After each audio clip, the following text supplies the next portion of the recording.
Boom! Well, it's better to try freestyle before we write something down. And welcome everybody to a short summarization of the latest news and geopolitical advancements. And what an opportunity to wish everybody a fantastic and Ascension Day. And religion plays a very important, actually a huge role in all of this. We are inside of a global educational project based on an American military sting operation, where you have to invite the deep state players to do stupid things over time and record it. And that is why that is why Donald Trump says we have it all, and we probably do have it all. Now, do suspect that the power players, the big global powers like America, like Russia, China,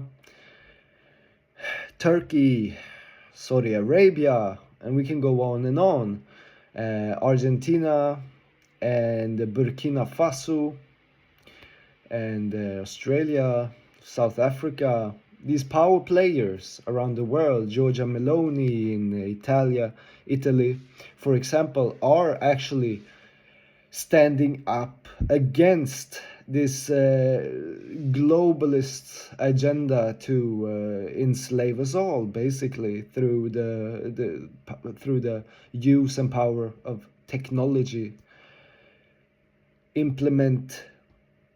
Inject microchips in all of us, and before we go to buy our food, we have to scan a barcode and so forth. So the whole world is fighting back against this. It's amazing to see, and we are standing up. We are not going to give up.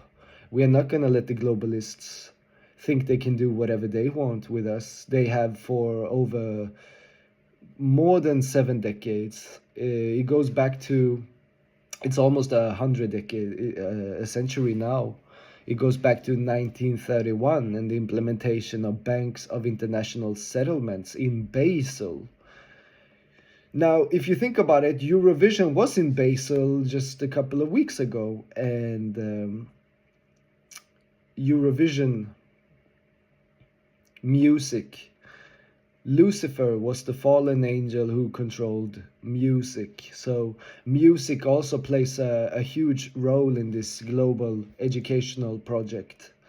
Now, I'm pretty sure that Putin and Russia are well aware of this, but it does seem to be an escalating conflict, a possible road to World War III. It would be very irresponsible of our power leaders, global leaders, to take us in that direction.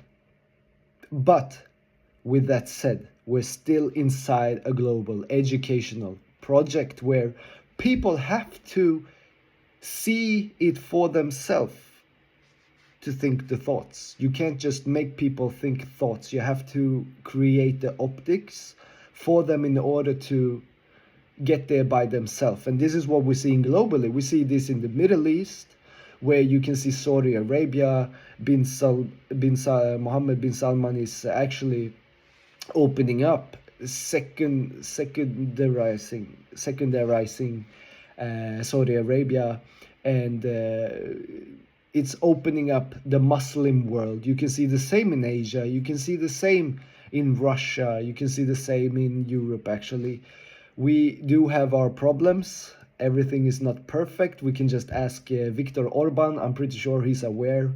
We do have the situation in Ukraine.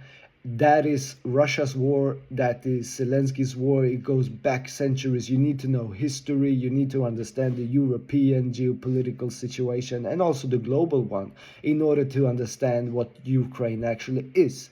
Nobody takes Zelensky seriously, and nobody should.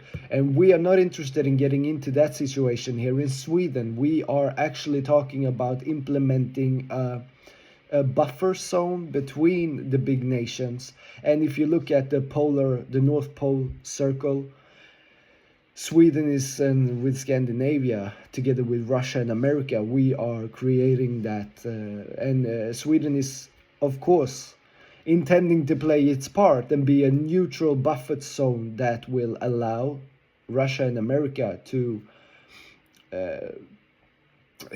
make better trade deals and make trade deals with the world. So we are talking about creating a Scandinavian constitution actually based on a neutralized, demilitarized, and denazified zone. What does it mean to denazify an area? Well, Sweden, looking back, we do have a dark history with Nazism, and just like Putin is pushing, this is something that we cannot just hide in the ground. We need to take it out, put it into the sunlight, and talk about it. And that's exactly what we are going to do. We do need to talk about Sweden's history with selling iron ore to Hitler. We do need to talk about IG Farben, and we have the Wallenberg family tainted with a lot of bad stuff, and we need to talk about this. We also do need to talk about the Wallenberg families here in Sweden and their control of natural resources, energy creation around the world, and the company ABB. You also have the telecommunication infrastructure in over 184 countries around the world. So you wouldn't be able to get this far with a global educational project we're in, based on a American military sting operation, without the help and support from global players like the Wallenberg family. So if the case is such that they have played a good part in making this project happen, I'm gonna applaud that and be very satisfied if that is the case. If that is not the case, then we need to talk about it. And that's why we need to know what the Wallenberg family have done in history. Obviously, not only the Wallenberg family. We have a huge problem in Sweden as a whole with Nazism. It's undercover, but it is there. And we do need to denazify. We do need to welcome other cultures. And we do also need to look at our colonial past in the eyes, in the dead eye. We need to stare it into the dead eye, and we need to confront it. We need to talk about it. And we need to understand that Burkina Faso, for example, with Ibrahim Traore, an amazing leader, he have all the support he can have from us, from Sweden, from Scandinavia. We want to see Africa stand up, and we want to see them thrive. And in any way, shape, or form, if we can help, we want to help. But we understand also, obviously, with our colonial past, and I mean, look at Great Britain and the monarchs. We still have royalty here in Sweden. I know it looks terrible. We are trying to sort it out. It is what it is. And we understand that Burkina Faso might not even want to make business with us here in Sweden, but we are reaching out our hands, and it's time to put everything back to its right place. And we can't allow any nation to use countries and their populations like it has been allowed for too long.